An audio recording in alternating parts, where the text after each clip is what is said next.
नमस्कार, मेरा नाम है अमिताभ और दृष्टि आईएएस की इस नई वीडियो में एक बार फिर से आपका स्वागत है। आकाशीय बिजली एक ऐसी घटना जिससे प्रति वर्ष बड़ी संख्या में लोग प्रभावित होते हैं, बड़ी संख्या में लोगों की मृत्यु होती है। दरअसल ये एक शक्तिशाली दिखाई देने वाली विद्युत घटना होती है जिसके अंतर्गत बादल और जमीन के बीच में विद्युत आवेश का निर्माण होता है। इससे भारत के कई राज्य प्रभावित हैं। हाल ही में भारत के एक राज्य ओडिशा के द्वारा इससे निपटने के लिए ताड़ के वृक्षों को लगाए जाने की पहल शुरू की गई है। अब ऐसे में आज के इस खंड में हम समझेंगे कि क्या ताड़ के पेड़ों को लगाने से इस संकट से निपटा जा सकता है, साथ ही इसके अन्य पहलुओं पर भी विचार करेंगे। तो आइए शुरू करते हैं। आज का संदर्भ देखते हैं क्या है इसमें खास। आकाशीय बिजली से कैसे बचाएंगे ताड़ के पेड़, इस शीर्षक के अंतर्गत आज हमारी चर्चा केंद्रित होगी। बात करेंगे चर्चा के बिंदुओं की। सबसे पहले खबर की बात करेंगे, चर्चा में क्यों है इसको जानने के साथ साथ आकाशीय बिजली से हानि क्या हो सकती है, क्या होती है और इसकी चिंताएं क्या है उसको समझने के साथ साथ आकाशीय बिजली कहते किसको है, क्या होती है उसको भी समझेंगे। ताड़ इसमें कैसे उपयोगी है, क्या ताड़ इस समस्या से निजात दिलाने में सहायक हो सकता है। साथ ही साथ हम अभ्यास प्रश्न की तरफ चलेंगे। सामान्य अध्ययन के प्रश्न पत्र 1 और 3 दोनों ही खंड से जोड़ के इसको आप देख सकते हैं। चैनल को सब्सक्राइब नहीं किया तो कर लें। साथ ही इस प्रोग्राम का अगर पीडीएफ आप प्राप्त करना चाहते हैं तो हमारे टेलीग्राम चैनल से आप प्राप्त कर सकते हैं, जिसका लिंक आपको डिस्क्रिप्शन में दिया गया है। देखिए, बात अगर खबर की करें तो ओडिशा ने हाल ही में 20 लाख पेड़, पहले 19 लाख था 20 लाख हो गया है, उस पेड़ को जो ताड़ के पेड़ होंगे उसको लगाने के कार्यक्रम पर काम शुरू कर दिया है। उड़ीसा में इस आकाशीय बिजली के गिरने की घटना से बहुत लोग प्रभावित होते हैं और इसी से निपटने के लिए ये उपाय इसने अपनाया है। आपको बता दें कि 2015 में बिजली गिरने को राज्य विशिष्ट आपदा भी ओडिशा ने घोषित कर दिया था। अब देखिए, राज्य के राजस्व और आपदा प्रबंधन ने ताड़ के पेड़ से सुरक्षा के दृष्टिकोण से इस बात पर अमल किया। ये बताया कि ताड़ के पेड़ जो है बिजली के गिरने से सुरक्षा कवच के रूप में सहायक हो सकते हैं। तो राज्य के जो वन विभाग ने पूरे राज्य में लगभग 20 लाख ताड़ के पेड़ लगाने का निर्णय लिया और उस पर काम भी शुरू कर दिया। अब ये इसलिए किया जा रहा है कि बिजली गिरने से जो मृत्यु होती है लोगों की, उसकी संख्या को शून्य पर लाया जाए, उसकी संख्या को कम किया जाए। देखिए, इस खबर के आलोक में हम बात करेंगे। सबसे पहले हम समझेंगे कि आकाशीय बिजली होती क्या है।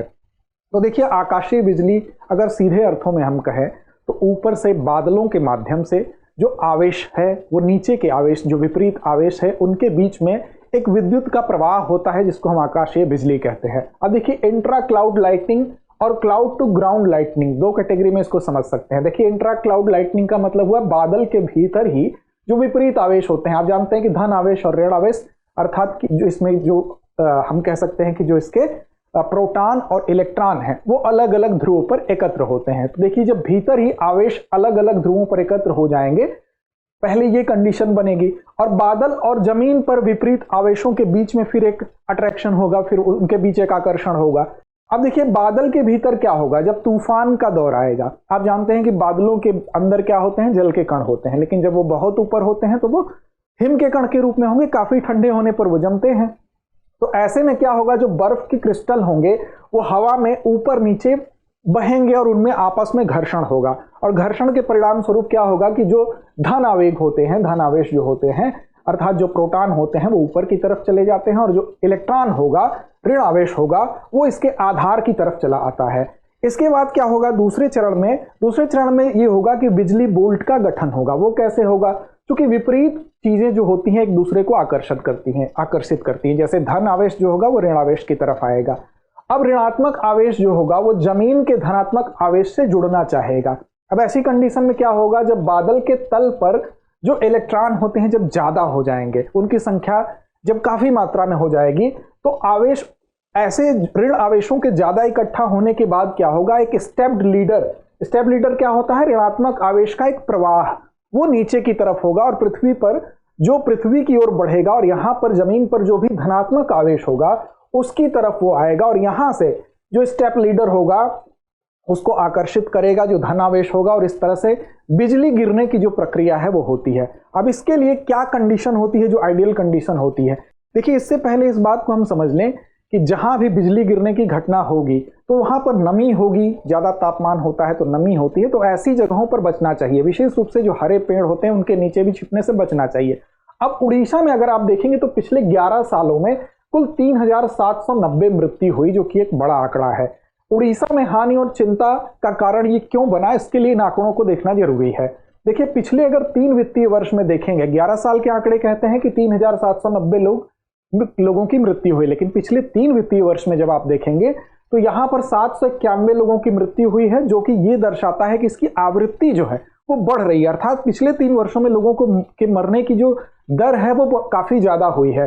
अब 2 सितंबर 2023 की अगर हम बात कर ले तो यहां पर केवल 2 घंटे में आपको 2 घंटे के अंतराल में 61,000 बिजली गिरने की घटनाएं दर्ज की गई और 12 लोगों की मृत्यु हुई। आपको बता दें कि जैसे तापमान जो है, तापमान में अगर 1 डिग्री सेल्सियस की वृद्धि होती है तो ये कहा जाता है कि बिजली गिरने की जो दर है उसमें 10% की वृद्धि हो जाती है।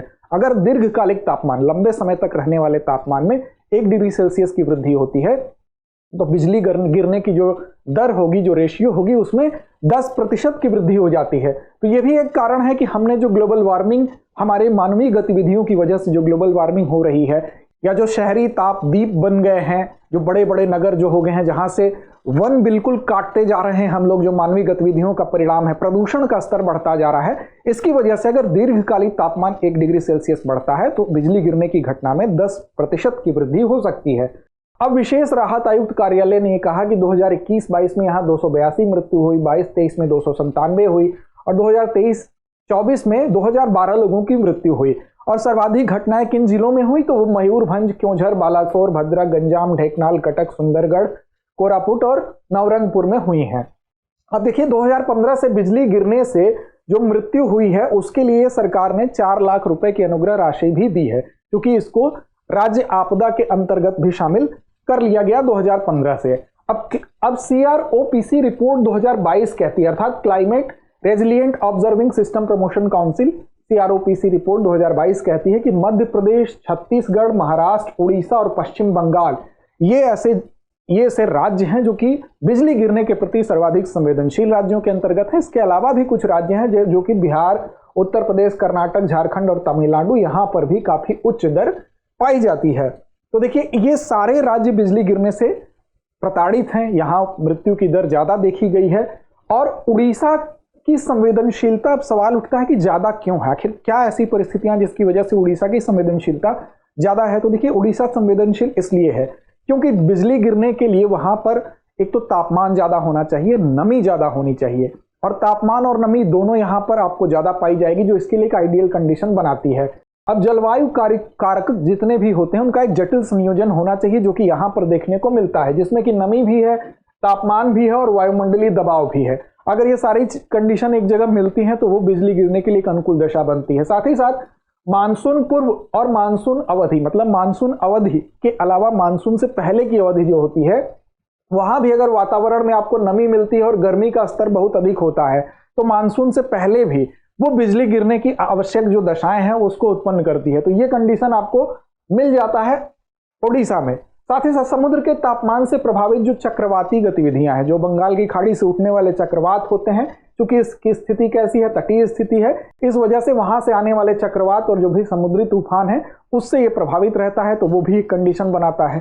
साथ ही साथ वायुमंडल की जो संवहनी ऊर्जा होती है, संवहनी ऊर्जा क्या होती है, वायुमंडल में जब ऊर्जा का संचय होता है तो वो आकाशीय बिजली के रूप में ही बाहर निकलता है, और यहां पर ये सारी कंडीशंस मिलकर ऐसी कंडीशन बनाती हैं कि संवहनी ऊर्जा यहां पर जो आकाशीय बिजली है वो संवहनी ऊर्जा के रूप में यहां पर गिरने के लिए एक अनुकूल माहौल पाती है। अब मुख्य खतरा किस आबादी पर होता है, सवाल ये उठता है। तो मुख्य खतरा होता है, यहां पर देखेंगे आप तो ज्यादातर जो लोग हैं वो ग्रामीण क्षेत्रों में 96% बिजली गिरने की घटनाओं से लोग पीड़ित होते हैं।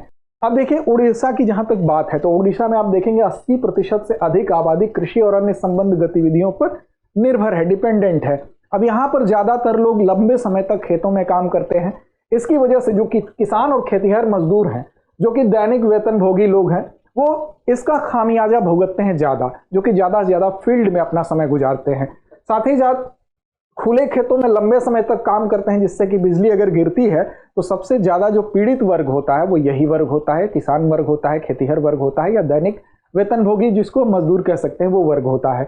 इसलिए मुख्य जो खतरा होता है वो इसी पर होता है। अब इसमें सवाल उठता है कि ताड़ के जो पेड़ है वो कैसे सहयोगी होंगे, ये कदम क्यों उठाया गया, इसके पीछे की सोच क्या है। तो देखिए, जो ताड़ के पेड़ होते हैं आप देखेंगे कि इनकी लंबाई अन्य पेड़ों की तुलना में क्या होती है, बहुत ज्यादा होती है, लगभग 20 फुट या उससे भी ज्यादा होती है। तो देखिए इस एक तो इसकी हाइट ज्यादा होना एक प्रमुख कारण है। दूसरा यह है कि इसके बिजली के सुचालक होते हैं ये, और सुचालक कैसे होते हैं, क्योंकि इनके अंदर नमी होती है, रस होते हैं, इसकी वजह से बिजली अगर गिरेगी तो वो उसको अपने ऊपर लेंगे। तो ऐसा माना जाता है कि अगर इनके पास बिजली को अवशोषित करने की क्षमता है, तो हाइट अगर इनकी ज्यादा होती है, तो अगर बिजली, आकाशीय बिजली गिरती है तो ये कवच के रूप में काम करेंगे, और सबसे पहले ये उस बिजली को, इनके ऊपर बिजली गिरेगी, जिससे कि अन्य जगहों पर जो प्रभाव होगा वो कम होगा।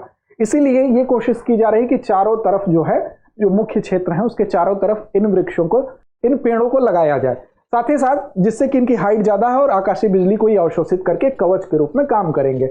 जमीन पर इससे क्या होगा, इनका जो प्रत्यक्ष प्रभाव पड़ना था उस डेंसिटी में, उस प्रभाव में कुछ ना कुछ कमी आएगी। और राज्य द्वारा ये कोशिश की जा रही है कि जो मौजूदा वहां पर ताड़ के पेड़ वर्तमान में उपलब्ध है उनको काटा ना जाए और नए पेड़ वहां पर लगाए जाए। और इसी पहल के तहत यहाँ पर 19 लाख था, जो कि अब 20 लाख हो गया। 20 लाख पेड़ों को लगाने पर काम शुरू कर दिया गया है। लेकिन अब दूसरा पक्ष भी इसका है, कुछ लोग ये कह रहे हैं कि इसकी भी अपनी सीमाएं हैं, क्योंकि ताड़ का पेड़ अगर आप लगाते हैं तो उसको परिपक्व होने में, अपने उस हाइट को प्राप्त करने में ऐसा तो नहीं कि तुरंत वो उतने बड़े हो जाएंगे, उसमें समय लगेगा। तो लोगों का ये कहना है कि 15 से 20 साल का समय अगर इसमें लगेगा तो त्वरित रूप से हम इस समस्या से नहीं निपट सकते हैं। तो एक तरह से इसका तत्काल परिणाम हमको देखने को नहीं मिलेगा। साथ ही कुछ लोगों का कहना है कि बिजली अगर गिरती है तो कुछ पेड़ों में आग लग सकती है, जिससे कि आग की घटना को बढ़ावा मिल सकता है। तो ये उसके दूसरे पहलू भी हैं, और 20 फीट की ऊंचाई प्राप्त करने में इसको लंबा समय लगता है। तो एक लंबे समय बाद इसका रिजल्ट हमको देखने मिल सकता है। साथ ही आग की एक घटना है जो इसका दूसरा पहलू है। तो ये फिलहाल ये ताड़ के पेड़ों को लगाए जाने के पीछे का लॉजिक था। लेकिन अब साथ साथ ये भी समझते हैं कि वो अन्य कौन से अन्य उपाय हैं, जो अन्य पहलें हैं जो कि की गई हैं आकाशीय बिजली से निपटने के लिए। तो देखिए पूर्व चेतावनी प्रणाली भी है। भारत की अगर बात करें तो दुनिया के उन 5 देशों में से भारत भी शुमार है जिसके पास ये ऐसी प्रणाली है जो कि 5 दिन से लेकर 3 घंटे पहले तक एक पूर्वानुमान जारी कर सकता है, बता सकता है इसके विषय में। साथ ही साथ दामिनी लाइटनिंग अलर्ट एप्लीकेशन भी है, मेघदूत, जो कि किसान मोबाइल ऐप है। इसके माध्यम से किसानों को बताया जा सकता है, सूचित किया जा सकता है। राज्य विशिष्ट आपदा उड़ीसा ने 1 अप्रैल 2015 को बिजली गिरने की घटना को राज्य विशिष्ट आपदा के रूप में घोषित किया। तो ये भी एक इस क्षेत्र में हम कह सकते हैं सकारात्मक पहल है, क्योंकि इससे अगर कोई पीड़ित होता है तो उसको मुआवजा भी दिया जा सकता है। लाइटनिंग रेजिलिएंट इंडिया अभियान, जिस अभियान के अंतर्गत 50% से अधिक मौतों को कम करने में यह सक्षम रहा है अपने जागरूकता के द्वारा, कि बिजली गिरने की घटना किस के कंडीशन में आपको कहाँ छुपना चाहिए, किस चीज को अवॉइड करना चाहिए, नमी वाली जगहों पर नहीं जाना चाहिए, आपको मूवमेंट नहीं करना चाहिए, आप किसी बंद जगह पर रहें, पानी के संपर्क में न रहें, ये ऐसी चीजें हैं। तो इसमें जागरूक करके लोगों को, जागरूकता को बढ़ाकर 50% कम करने में अगर इसमें रिजल्ट हमको देखने को मिलता है तो इनका ये टारगेट है। टारगेट यह है कि 0 तक इसको कम किया जा सकता है। एक है 30-30 नियम जागरूकता। ये नियम क्या कहता है? ये कहता है कि अगर बिजली की गड़गड़ाहट और चमक के बीच में अगर बिजली देखने, अगर आपको दिखाई दी और 30 सेकंड के अंदर ही उसकी गड़गड़ाहट आपको सुनाई दे रही है तो बिजली गिरने की संभावना ज्यादा होती है। तो ऐसी दशा अगर आपको दिखाई दे रही तो आप जागरूक हो जाइए, आप सुरक्षित स्थान पर चले जाइए, इससे आप बच सकते हैं। तो ये कुछ अन्य पहल हैं जो कि बिजली गिरने से बचने के में मददगार साबित हो सकते हैं। अंत में चलते हैं आज के अभ्यास प्रश्न की तरफ। तो आज का अभ्यास प्रश्न आपके लिए है कि उड़ीसा में आकाशीय बिजली के प्रति संवेदनशीलता का मुख्य कारण क्या है? विकल्प हैं आपके सामने: जलवायु कारकों का जटिल संयोजन, जनसंख्या घनत्व, कृषि गतिविधियों में वृद्धि या औद्योगिक प्रदूषण। तो उम्मीद है आप सही और सटीक जवाब जरूर देंगे। लड़ते रहें, अपने लक्ष्य की ओर बढ़ते रहें।